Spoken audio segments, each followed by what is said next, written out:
मेरे चैनल अमितेक हिंदी में आप सभी का पुनः स्वागत है। कहानी श्रृंखला में आपका एक बार पुनः स्वागत है।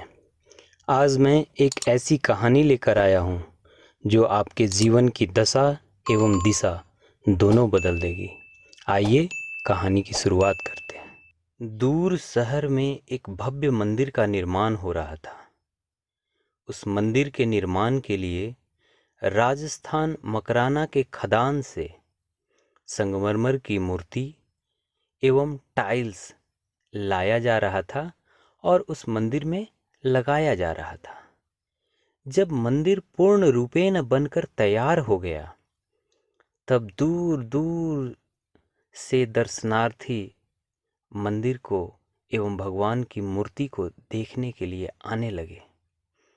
जब भी कोई मंदिर में आता, सबसे पहले अपने जूते चप्पलों को बाहर निकालता और अंदर आकर मंदिर की सुंदरता तो देखता ही, साथ ही भगवान की मूर्ति के सामने नतमस्तक हो जाता, उनकी पूजा करता, आराधना करता।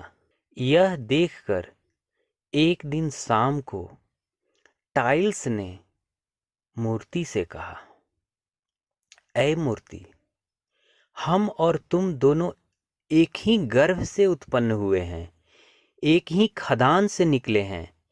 फिर तुम में ऐसा कौन सा गुण है जिसके कारण लोग तुम्हारी पूजा करते हैं, आराधना करते हैं और मुझे अपने पैरों तले रौंदते हैं?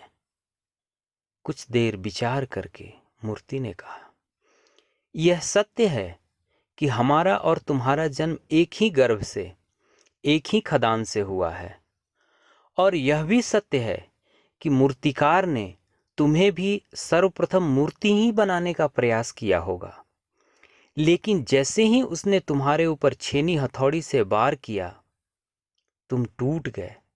तुमने उसके वार को सहने की क्षमता नहीं दिखाई। तुमने उस दर्द को सहने से इनकार कर दिया और टूट गए। उसी मूर्तिकार ने जब मेरे ऊपर छेनी हथौड़ी से प्रहार किया, मुझे गढ़ने का प्रयास किया, तो ऐसा नहीं कि मुझे दर्द नहीं हो रहा था, लेकिन मैंने उस दर्द को एक अवसर की तरह लिया। मैंने अपनी सहन शक्ति से उस दर्द को सहा। मैंने जीवन में संघर्ष किया और मूर्तिकार के एक एक प्रहार को मैंने सकारात्मक तरीके से अपने जीवन में उतारा। मैं ये समझा कि मूर्तिकार मेरे ऊपर प्रहार नहीं कर रहा है, मेरे अंदर की अवांछनीय तत्वों को बाहर निकालने की कोशिश कर रहा है, और उसी से मेरा निर्माण हुआ। मैं एक भगवान की मूर्ति के शक्ल में तैयार हुआ, और यही कारण है कि आज लोग मेरी पूजा करते हैं, मेरी वंदना करते हैं। लेकिन जब तुमने टूटना प्रारंभ किया, मूर्तिकार के छेनी हथौड़ी का दर्द सहने से इनकार किया, तब तुम्हें टाइल्स की शक्ल में तराशा गया, क्योंकि तुम्हारी योग्यता इतनी ही थी, तुम इसी के योग्य थे। उस मूर्ति ने टाइल्स से एक बात और कही, क्या तुम्हें पता है कि इस दुनिया में सबसे कीमती हीरा क्यों है?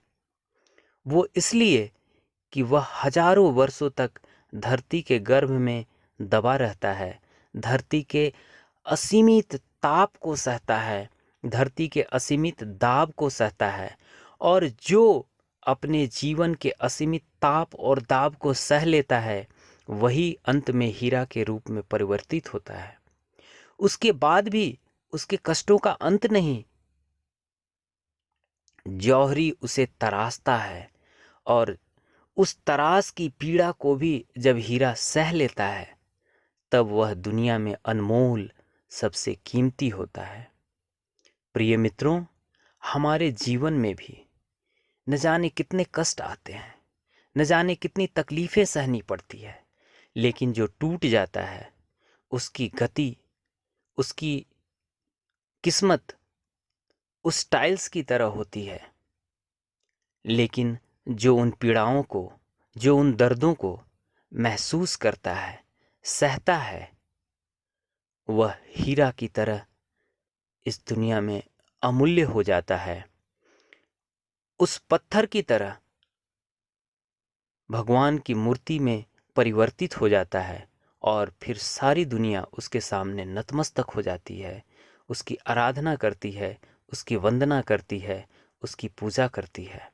इसलिए प्रिय मित्रों, आज से ही आप संकल्प लें कि जीवन में चाहे कितनी भी पीड़ा हो, चाहे कितनी भी तकलीफ़ें हों, चाहे कितना भी संघर्ष करना पड़े, कभी टूटना नहीं है, कभी हारना नहीं है। और इस प्रकार आप भी इन मंत्रों के माध्यम से अपने जीवन में सफलता के शिखर को छू लेंगे। अगर यह कहानी आपको अच्छी लगी तो इस चैनल को लाइक, सब्सक्राइब और शेयर करना न भूलें। धन्यवाद।